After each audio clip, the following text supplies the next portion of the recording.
안녕하세요. 위클리 잼이슈다 잼지기 오유경입니다. 이번 시간에 함께할 이야기는 그들의 의미심장한 발언입니다. 그들이 누군지 아마 짐작하는 분들도 있을 수 있습니다. 먼저 최근에 일어난 아주 의미심장한 일이죠. 그룹 JYJ 멤버 박유천 씨의 전 여자친구인 황하나 씨가 쓴 장문의 글. 자신의 SNS에 올렸다가 금방 삭제했지만 일파만파 퍼져서 파문이 일었었는데요. 황하나 씨가 올린 글은 제가 남자 하나 잘못 만나서 별일을 다 겪는다로 시작됐습니다. 그동안 너무 참아서 모든 일을 공개하려 한다. 정말 오랫동안 참았는데 그의 비겁하고 찌질함에 터지고 말았다.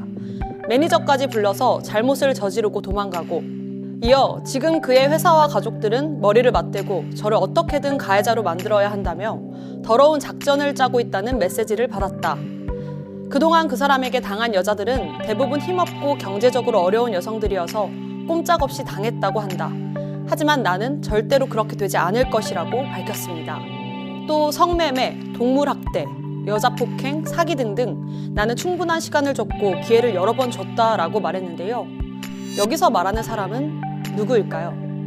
여기저기서 박유천 씨를 겨냥했다는 추측이 난무하지만 황하나 씨는 이 또한 예상한 것처럼 글 말미에 누구라도 단정 짓지 마라, 누구라고 말 안 했고 반전이 있을 수도 있다라고 얘기했습니다.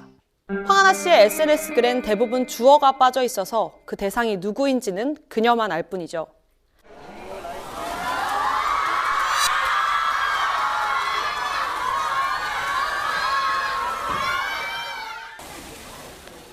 (24개월간의) 군 대체 복무를 모두 마치게 되었습니다.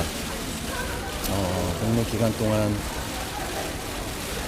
진짜 많은 것을 느끼고 배우고 생각하는 그런 시간을 가졌습니다. 많은 분들이 걱정해 주시고 응원해 주신 거 너무 잘 알고 있습니다. 앞으로 스스로를 돌아보고 생각하는 그런 시간을 갖겠습니다.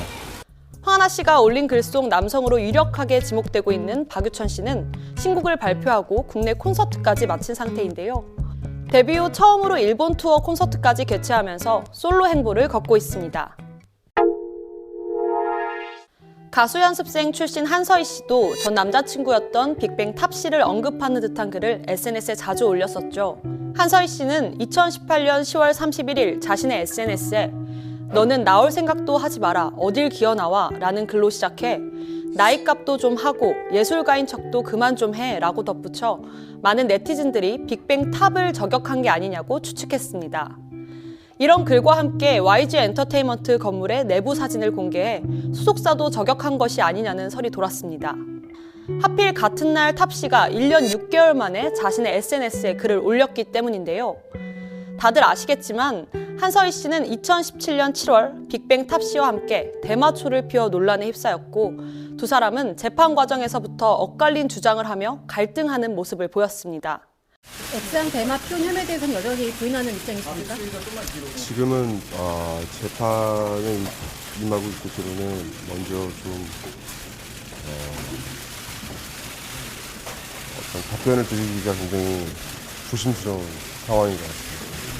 혹시 탑 씨가 그 제안한 게 맞는 거죠? 대마초 흡연. 그거는 제가 말한 그 조사 내용이나 그런 거 보시면 아마 알 수 있으실 거라고 생각합니다. 그 이후에 또 다른 논란이 남아있었던 걸까요? 사회적 물의를 일으키며 대중들에게 이름을 알린 한서희 씨는 이후 SNS를 통해 더욱 화제를 모았습니다. 트랜스젠더는 여성이 아니다라는 발언으로 하리수 씨와 갈등을 일으키기도 하고 페미니스트 논쟁으로 배우 유아인 씨를 비꼬는 듯한 글을 게재하기도 했는데요. 뿐만 아니라 스스로 페미니스트라고 선언하며 페미니즘 관련 쇼핑몰을 준비하는 과정에서 문제들이 있었습니다. 이 과정에서 후원금 계좌를 열었다가 논란에 휩싸여 환불해주거나 워마드 운영자 체포 등에 대해 발언해 네티즌들과 말싸움을 하기도 했습니다. 이렇게 한동안 거침없는 발언으로 주목을 받았던 한서희 씨. 현재 쇼핑몰을 중단한 상태라고 하고요. 그녀의 SNS는 일반적인 일상 모습으로 가득한데요. 여행을 다니는 모습, 음식 사진, 셀카 등을 게재하면서 네티즌들과 소통하고 있습니다. 이들의 발언 하나하나가 계속해서 주목받는 건 국내외적으로 큰 영향력이 있는 인기 한류 스타와 한때는 연인 관계에 있었기 때문일 텐데요. 여기서 또 한 명의 한류 스타가 생각납니다. 바로 원조 아시아 프린스 배우 류시연 씨. 류시연 씨는 2012년 아내와의 이혼 소송이 진행이 됐고 3년여간의 긴 법정 공방 끝에 마무리됐는데요. 당시 전처인 조 씨가 이혼 소송 과정에서 류시연 씨가 협박과 폭행, 위치 정보를 수집했다고 주장하면서 류시연 씨가 쌓아놨던 그만의 이미지가 한꺼번에 추락하기도 했죠. 솔직히 좀 너무 많이 힘들고 지친데요. 그래도 뭐 끝까지 포기하고 싶지는 않습니다. 여기서 잠깐! 많은 스타들을 취재해온 기자와의 전화 인터뷰가 준비되어 있는데요.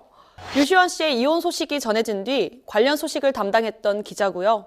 또 전 아내인 조 씨를 제일 많이 만난 기자입니다.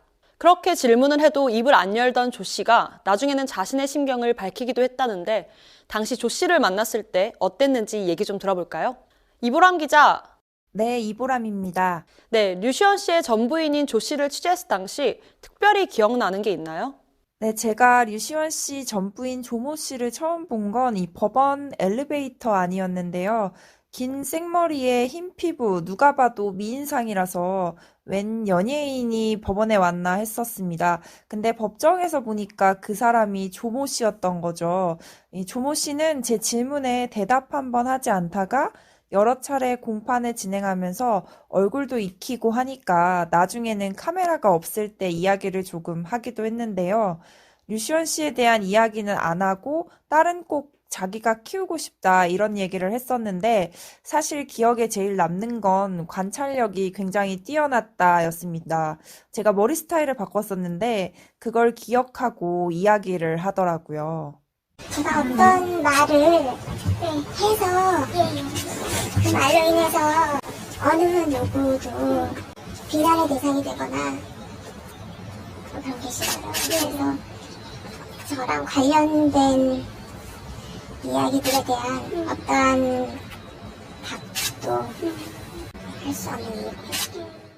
이혼의 아픔을 딛고 재기에 나선 류시연 씨는 카레이서로서는 10년 만에 슈퍼레이스 3위에 오르는 등 제2의 전성기를 누리고 있고요. 또 일본에서는 여전히 아시아 프린스로 통하는데요. 올해 2월부터는 연예인 봉사단체 따사모의 대표까지 맡으며 활발한 봉사활동을 약속했답니다. 이제는 뭐 그런 시기도 거치고 배운 것도 많고 어쨌든 좋은 모습을 제가 열심히 하는 모습 보여드리는 게 가장 큰 것 같아요. 좀 부족한 부분이 많지만 열심히 하는 모습 많이 응원해 주셨으면 좋겠습니다. 지금까지 한류 스타의 전 여인들의 저격 발언을 짚어봤는데요. 과거 연인의 의미심장한 발언으로 일거수일투족이 주목받고 있는 한류 스타들. 더 이상 그들을 둘러싼 사건, 사고가 나오지 않길 바라고요.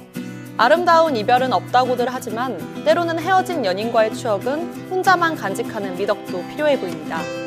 위클리잼은 오늘 이만 여기서 물러날게요. 잠깐만요.